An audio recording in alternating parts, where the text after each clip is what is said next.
Real estate సంస్థలపై RERA కొరడా జులిపించింది.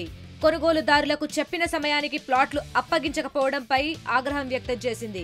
తమ వద్ద రిజిస్ట్రేషన్ చేసుకోకుండానే విల్లాలు అమ్మిన మహా హోమ్స్ సంస్థకు జరిమానా విధించింది. దీన్ని కూడా 30 రోజుల్లోగా చెల్లించాలని ఆదేశించింది. దీంతో పాటు తెల్లాపూర్లోని ఏలియన్స్ రియల్ ఎస్టేట్ సంస్థకు కూడా జరిమానా విధించింది. తమకు చెప్పిన సమయం కన్నా నిర్మాణం ఆలస్యం చేయడంతో పాటు ఉల్లంఘనలకు పాల్పడిందంటూ మహా హోమ్స్ సంస్థపై 13 మంది ప్లాట్లు కొనుగోలుదారులు రెరాకు ఫిర్యాదు చేశారు. పటాన్చెరువు మండలం ఇస్నాపూర్లో మహా హోమ్స్ ముత్యం బ్లాక్ లో కొందరు ప్లాట్లు కొనుగోలు చేశారు. 2021 మార్చి నాటికి ప్రాజెక్టును పూర్తి చేసి ఇవ్వాల్సి ఉండగా 2022 ఏప్రిల్లో హెచ్ఎండిఏ అధికారులు ఆక్యుపెన్సీ పేపర్ ఇచ్చారని, ప్రాజెక్టు పూర్తయినట్లు ఇచ్చే పేపర్ మాత్రం ఇంకా ఇవ్వలేదంటూ ఫిర్యాదులో పేర్కొన్నారు.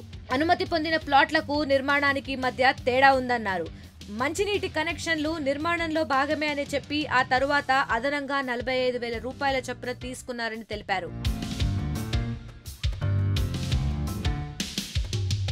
మరోవైపు తెల్లాపూర్లోని ఏలియన్స్ సంస్థపై కొనుగోలుదారుడు రెరాకు ఫిర్యాదు చేశారు. ఏలియన్స్ స్పేస్ స్టేషన్ పేరుతో నిర్మించబోయే అపార్ట్మెంట్ లో 2012లో ప్లాట్లు కొనుగోలు చేశాడు. నిర్మాణం ఆలస్యమైందని, ఏలియన్స్ సంస్థ సూచన మేరకు మరో ప్లాట్ తీసుకునేందుకు సిద్ధమయ్యానని, అది కూడా ఆలస్యమైందని కొనుగోలుదారుడు ఫిర్యాదులో పేర్కొన్నాడు. 2017 డిసెంబర్ నాటికి తన ప్లాట్ నిర్మాణం పూర్తి కావాల్సి ఉండగా 5 ఏళ్లుగా పనులు కొనసాగుతున్నాయని తెలిపాడు.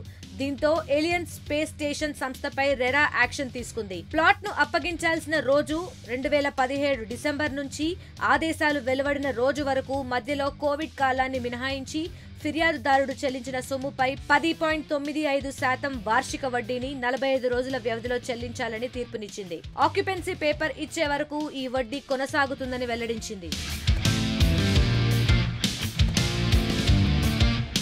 అసలైన తొలి వెలుగు. ఫాలో వాట్సాప్ @తొలి వెలుగు official.